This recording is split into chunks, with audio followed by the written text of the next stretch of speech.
better quality and lower costs. You can capture the market with better quality and lower price. It'll help you to stay in business, provide jobs, more jobs. All very simple. William Edwards Deming.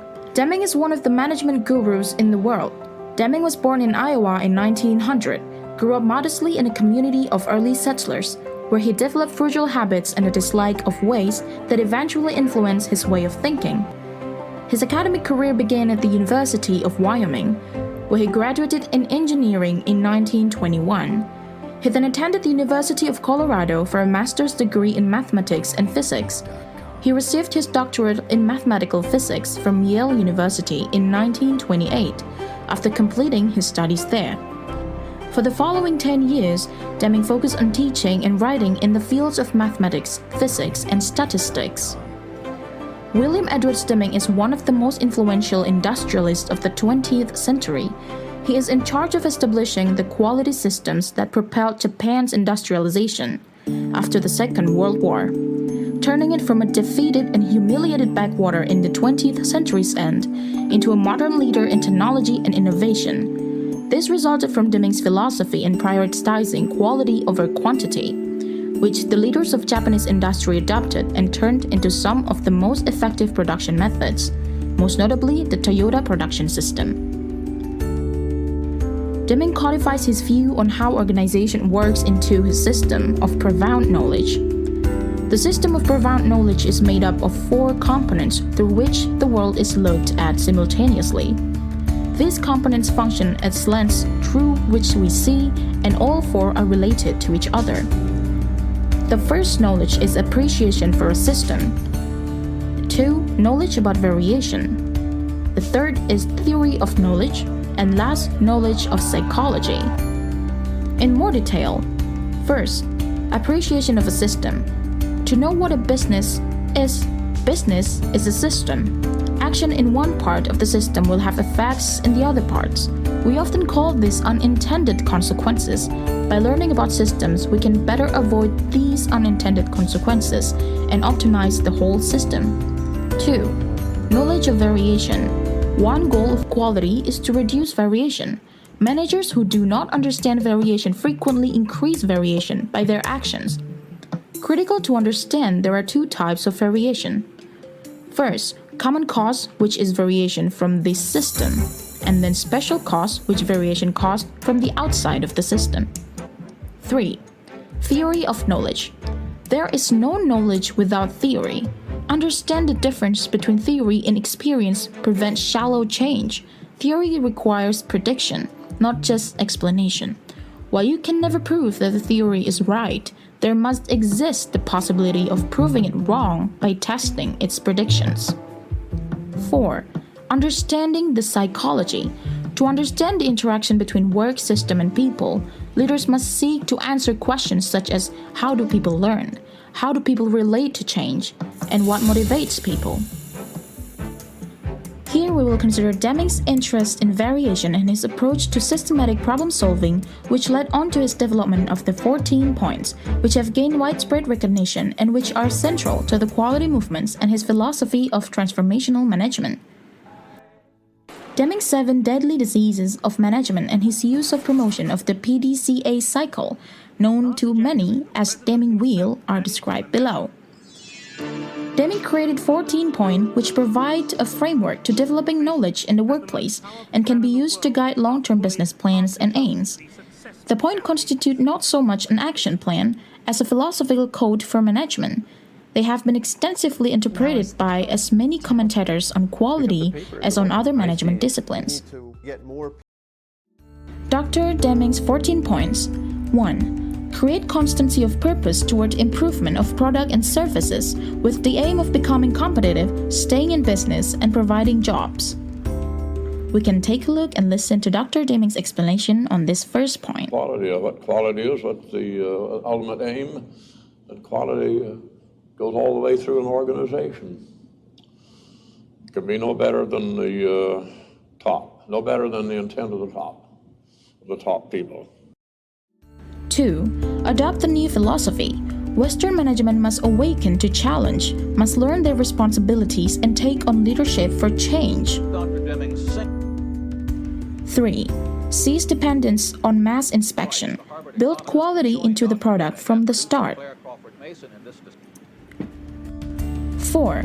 End the practice of awarding business on the basis of price tag alone. Instead, minimize total cost. Move towards a single supplier for any item based on long-term relationship of loyalty and trust. 5. Improve constantly and forever the system of production and service to improve quality and reduce waste. We can listen to Dr. Deming's explanation on this point. Point number 5 is continual improvement of processes. Finding what's wrong is not improvement of the process. If there were a fire here in this building and somehow we put it out, that does not improve the building. That's not improvement. That's putting out fires. People, it's very important to understand the difference between putting out fires, plugging leaks, and improvement of processes. One company I asked, what do you do about these problems? Well, we run it down to the bitter end, and even if we have to go to Brazil to find what happened there, we find it out. It sounds great. That's a path toward destruction because they're not studying the system. They're managing outcomes, managing defects, instead of looking at the system that produced the defect. 6. Institute training and retraining. Point number 6 is training and retraining of management and of people. It's no good to tell somebody to do something when he does not understand why. You could not even, you could tell me to wash that table. I would not know what to do if you don't tell me why, what you're going to use it for. If you're going to eat off of it, it's clean enough now. You could use it for some chemical purposes, not at all. 7. Institute leadership. The aim of supervision should be able to lead and help people to do a better job. The explanation will be further done by Dr. Deming's explanation Point here. Number 7 is improvement of leadership, which we commonly call supervision. I think that it should be called leadership. Leading people to help them to do a better job, be it in management or on the factory floor. Supervision should be replaced by leadership. There's no secret, once again, about what leadership is. What leadership must do is to help people. 8. Drive out fear so that everyone may work effectively for the company. You think that happened because of mistakes of tellers? Mistakes in calculating interest on penalties and loans? Do you think so? Does anybody think so? From operations? Nonsense. Those things are attributable to management. 9. Break down barriers between departments. People in research, design, sales, and production must work as a team to foresee and solve problems of production. Everybody as a customer in any organization, be it a laundry, bank, newspaper, manufacturing, education, no matter what. To do my work, I need to know who's going to use it. Whom am I working for? In an organization, who's my customer? Why am I here? What am I doing? And the customer, the next stage, must work with the preceding stage. Somebody put it so well, an anonymous contribution in one of my seminars. This I can do for you.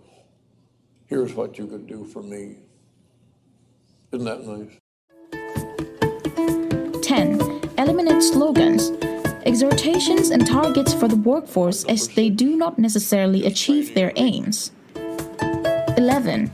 Eliminate numerical quotas in order to take account of quality and methods rather than just numbers. 12. Remove barriers to pride of workmanship. 13. Institute a vigorous program of education and retraining for both the management and the workforce. This will be further detailed, explained by Dr. Deming. Is self-improvement. program of self-improvement, education, improvement in other ways, helping people to live better, education in whatever one's fancy might take him into, history, music, archaeology, anything whatever. Keep people's minds developing. Education need not be connected with the work. Maybe better if it's not. Point number 6 is training and retraining for the job. Point number 13 is elevating people's minds. No organization can survive with just good people. They need people that are improving. And the problem is people at the top. In any profession, the good ones are hard to find. Help people to be good ones. But the education need not be connected with the work. Keep people's minds moving. 14 and last, take action to accomplish the transformation. Management and workforce must work together. Someone wrote a note to me in my seminar in London recently to say that Mr. Murphy was an optimist. So these are the contributions of Dr. Deming to the management as management gurus. In this task of strategic management class, I'm really ecstatic to share to you what I know from the knowledge that Dr. Deming has shared in his books and his writings. With this news, I'm Rania. Thank you so much for watching. We know I'm a jumpin'. Yes, give it up. Got up on me, I'm like a lion. 눈빛엔 거대한 desire. 더 구워 gasoline on fire. 불길 속에 다시 날아 rising. 있지만 내가 뜨거운 those shoes. 무슨 말이 더 필요해. 무심한 내가 걸어온 거리. I got to ride till I die die. 어떤 높이 가줄게.